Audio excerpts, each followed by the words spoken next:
decade there. So, man, I wish he could have done it, but he got there. So, I'm sure you've been asked already, but just what's going on at nickel right now? We hear Kamari. Talking to Coach Lynn, he even brought up maybe Braylon Shelby in some packages could be playing in the slot a little bit. What's going on in that spot? Yeah, I mean, we're working with a bunch of different guys at that spot. Prophet Brown, Kavari Ramsey, a couple of the young guys, James Johnson, Kevin Longstreet, Alex Graham, kind of by committee. And we do things based off of our opponents and what we're going to get.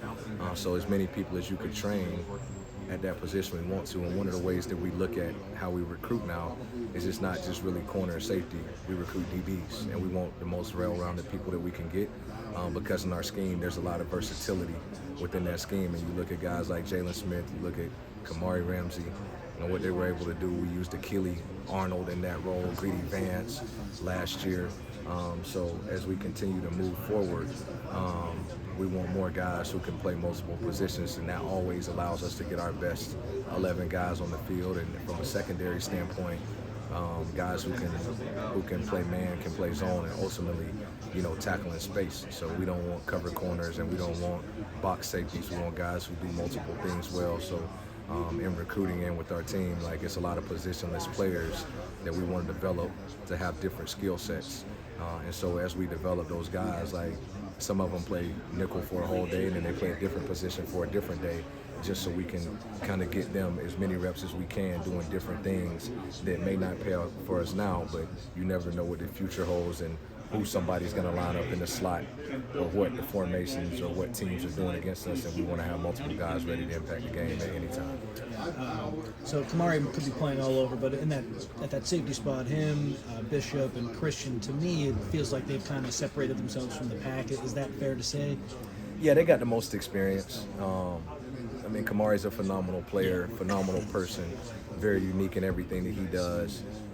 Christian Pierce is just on another level right now as far as his development and what he's been able to do since we've been here. And he ended the season, playing over 200 snaps on special teams. He's kind of the captain of that unit. It sets the tempo for our team as far as energy and passion. And then you look at what he was able to do defensively to finish the season against Texas A&M. He played in that game in the most critical moment and made a couple really big stops in that game. And I think that just lit a fire under him that he could keep going. And then having, a lot of transition out, with some guys leaving. We lost 3 other safeties in the room last year, so the opportunity for him to be there, and then Bishop, coming in, with a lot of experience and a highly touted player, to be acclimating in our system, but spend every day with those 2 guys who he's competing against. But all of those guys meshing together, it's been pretty fun to see. So I'm excited about, that room. And then I think a couple of these young guys, man, are going to be, special players back there as well. And we just got to keep developing them and keep working with those guys as well. Seems like Bishop's fitting in really well. Is that fair to say? Fair to say, yeah. He's a great dude. His temperament is very much like Kamari's, as far as just very level, very even keel, but a high-level competitor when he steps on the field. CP's got, infectious energy, very physical, plays hard every play. So, the combination of those guys and their skill set, we can use them a bunch of different ways. And but the one thing they all do is they all bring a high level of physicality and a high level of intelligence in the back end, and that's what we need them to be able to do. And then at corner, it sounds to me like the Carlos Nicholson has taken a big step forward. DJ Harvey has been as expected. Marcellus is building off of the spring that he had last year. But then we hear Braylon Conley's kind of breaking out a little bit. What can you say about him right now? All of those guys have done a good job. Our expectation for D-Nick is really high because he's had an opportunity to come back. And I think for him, playing quarterback his whole life in high school, junior college, then transitioned into Mississippi State, where then he started games at corner, then coming here and had a big role for us last year. No greater person than him and the way he approaches the game with his size, length, and athletic ability. Then you go into Marcellus, who, I know everybody's waiting to see, take those next steps. And he's done a really good job. DJ is very, very, very talented. Explosive, twitchy, more of a skill set. That's going to remind you of Jalen as far as how he moves around and plays. And then Braylon, man, is just scrappy. in, can play man, can play zone. He's very physical. He's developing the right way. So very encouraged about the way that he finished spring, and I think a lot of people just noticed the improvement that he's been able to make from this time last year until this year. And for those young guys, I think they're just eager, to get out there and prove what they could do. Just based off of the fact we had 7 seniors in the secondary last year, and 4 of them were at corner, and 5 if you count Greedy, who played outside too. That we were able to really manufacture some ways that they can, be an integral part of what we're doing here moving forward. I thought DeCarlos gave a really honest answer when we asked him why he entered the portal, and he just said it was overthinking. I was a little confused at the end of last season, and it just seems like cooler heads prevailed. He came back out, and now he's back, and you guys have very high expectations for him. Is it as simple as he's still relatively new to corner, and so like the development, just him playing more, that's led to him improving, or just why else is he taking this step, do you think? I think a lot of it is mental. Okay. Sometimes you got to get over those hurdles of like expectations versus reality. Yeah. And a lot of guys, when they want more for themselves than maybe their role has been, it's hard to balance that at times. And so, he did a really good job last year, and what we asked him to do when he ended the season well. And I think him getting in portal he's a good player, and he's a good person. So, he was going to be hot on the market for every team in the country, as he should be. But I'm very happy to have him with us, and I think he's happy to be here. He's a big part of what we're doing. His role has grown tremendously, not only as a playing in the secondary, but as a leader on the team, very well respected. And then, just the reps and the coaching between myself and I think, Coach Reed has done an outstanding job since he's been here, just building a relationship with him, instilling confidence, within him as his development continues to grow. I think it'll help our team tremendously, so we're happy to have him back. If you don't mind, could we go through the guys who aren't here yet, who have signed, just thoughts on them? What's the scouting report on D. Oh man, D's awesome, man. I think he is going to be a very, very special player here. I mean, he's one of the, MVP of the state championship, plays a high classification in the state of Georgia. He's going to give you, and I don't even know if I want to say this right now, but he's going to give you that Buda Baker, Earl Thomas vibes, where he is compact, he's explosive, extremely physical. He's gonna throw his body around every play. He's a punt returner, he's a kick returner, he was a two-way player. I think he's gonna bring a lot of juice to the secondary. I think the future is gonna be bright when you add him and some of these other young guys into the fold. And he's a guy who has no hobbies.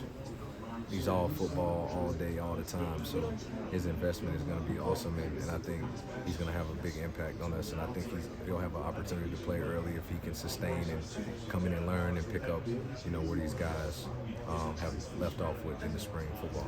And I know he's here, but James Johnson's a really intriguing guy to me, because I love the guys who, when you watch their high school tape, it's like, okay, I can see why USC's after him. Plays offense, defense, special teams.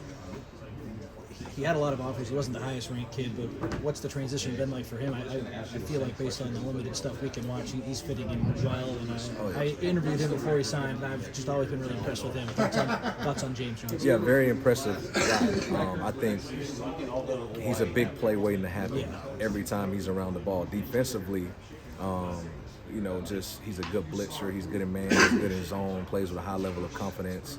Has elite ball skills. Obviously, the majority of his high school tape is on offense and punt return and kick return. But every time he was on defense, he was making big plays. So I'm very excited about his future. He's got to continue to develop and continue to grow. But he does so many things well that he has a great skill set. And he's just a football guy. And then you look at the ball skills. He was a really good center fielder in baseball coming up, and he's just a family kid who loves his family. And I think when you look at him in high school, he wasn't he didn't take a lot of visits. He didn't go to a lot of camps.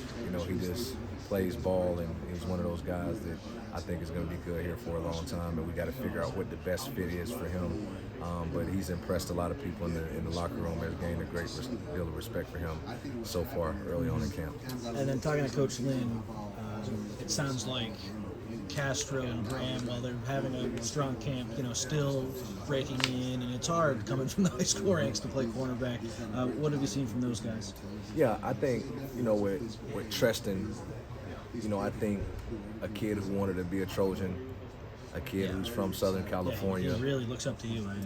And we have a really, really great relationship. I love him, love his family. I think his best football is so far away from him. Like, he's going to be a great player here for a long time. He has length, he has great athleticism. And you look at him and Alex, they were just 17 out here in practice, and Alex just had a birthday like a month ago. And they're best of friends already too, so it's kind of cool to see those guys move around together. But I'm excited about Tristan and his development, and it's fun to watch because last year you look at a guy like Cam playing DN when he came here in the spring. He was like baby deer, just trying to figure out how to line up, and then at the end of the season, he's one of our best defensive ends in our team, and we're expecting him to have a bright future. And then you look at Alex. I mean, he's very mature. He's physically ready to play. I mean, he's almost 200 pounds and well over 6 feet, almost 6'1", with length and athleticism. He was a 1,000-yard receiver, I think, last year at Cass Tech. Punt return, kick return, and then previous to that, he's been at IMG, so he has some maturity, being a kid from Detroit, but he's been away from home already. Did a couple years at IMG, so he's fitting in really well. And he's a guy that has a lot of position versatility as well, can play all 5 positions in the secondary. And then that leaves Steve Miller. I believe you had a one-handed pick, I heard, right? Oh, yeah. At some point, what's he doing? Yeah, Steve's doing well too. Steve's the long, lanky, rangy kid with really, really good ball skills. He was also a high school quarterback, so he spent his whole high school career playing quarterback until his senior year. And then he was an all-state receiver in his limited time on defense. He was a safety that roamed the middle of the field and just made a whole bunch of plays. So, you see the one-hand pick. We expect him to be able to make plays on the ball because that's why we recruited him here. It's because of the ball skills, the athleticism, still really raw in his development as far as understanding defensive football. But from day 1 to day 15, he's a different player already. So he's a guy that I'm looking forward to his continued development as we move forward. We heard from just some people who were there, but the scrimmage Saturday defense had a really good day. How nice is it when you have the defensive line that you do? Like, how much does that make the secondary player's job easier? Oh, it makes it a lot easier. And Coach Henney and Coach Newell, Coach Scott Jones, they've done a phenomenal job of building the defensive front. Along with Coach Lynn and other coaches on staff, but just the emphasis on getting bigger, getting stronger. I mean, when you walk out there at practice, I mean, it's impressive to look at the mass of the D-line, the length of the D-line, and so the rush and the coverage go together, so it makes it a lot better for the DBs when we have that type of D-line play and that type of expectation on the D-line that is set, up there that we have a great opportunity to be more aggressive. And it also allows you, to not have to blitz to create a pass rush, right? And it also allows you to be able to play zone coverage and alleviate the DBs from playing man-to-man when you have guys that can get to the quarterback and be effective in the run game and not be as strong with putting DBs in the run fits and all of those type of things. So nobody's more excited than me about the way that our D-line looks. I can promise you that. When you guys have transfer portal guys come on visits, are you allowed to work them out? Is that something you can do? No, we don't work them out. We work them out mentally. Okay. We put them through, a bunch of different things, and we treat those transfer visits a lot more like NFL than probably most college teams. So it's more like free agency, where you come in and it's diving kind of straight in the ball and getting to know them. And oftentimes you're making decisions on guys in the transfer portal unless you have a previous relationship with them within 48 hours. So we want to make sure from a football standpoint that they match the expectation of what we're trying to do, and then you want to make sure from a personality standpoint that they fit the culture that Coach Riley's trying to create, as well as the locker room. So it's a bunch of different, evaluations of those guys. As much as they're evaluating, as much as we're evaluating them, they should be evaluating us as well to make sure it's the right fit. When the season ends, it's a big undertaking, but what's the process like of going back and just reviewing game by game what happened last year, pointing out areas that you want to improve on? Like, just as much as you can say, what do you do to try to just make that process as smooth and easy as possible? What's that process like? Yeah, and I think one of the things that makes the process easy is Coach Lynn's organization and the process that we have for going through, those self-evaluations. And so me personally, I break it down by coverage, and see kind of the deficiencies of what we had and what we did well and other things. So it's a combination of kind of eliminating some of the things that we may not have done well. Was it a personnel issue? Was it a scheme issue? Or was it a coaching issue? And through those processes, we're evaluating ourselves as coaches too. And I'm always trying to figure out how I can coach the guys better. And then if it's a personnel issue, then we have to go upgrade the personnel or make sure we have the right people in the right places for us to be able to be successful. And then from a scheme standpoint, does that scheme match the scheme that we're facing offensively for that week? So it's a long checklist of different things that we go through, but that's the main staples of that process, is being able to, make sure that the coaching matches the scheme, and the scheme matches what our opponents do. And so we break it down by front, and then we break it down by coverage, and just start scrolling through those things. And when you watch it all combined, no matter the concepts combined, no matter what team you play against, you can kind of see what you were consistent in, and then you get into statistical things like yards per play and how many explosive plays you gave up, how many negative plays did you create, how many turnovers did you create, and it creates a combination of a bunch of different things that kind of allows you to see what you need to add, see what you need to throw out, and then see what you did really well that you want to continue to build off of. Yeah, what did you learn going through that process, especially being in a new conference? I think there's a lot of things, within our league that you have to be prepared for.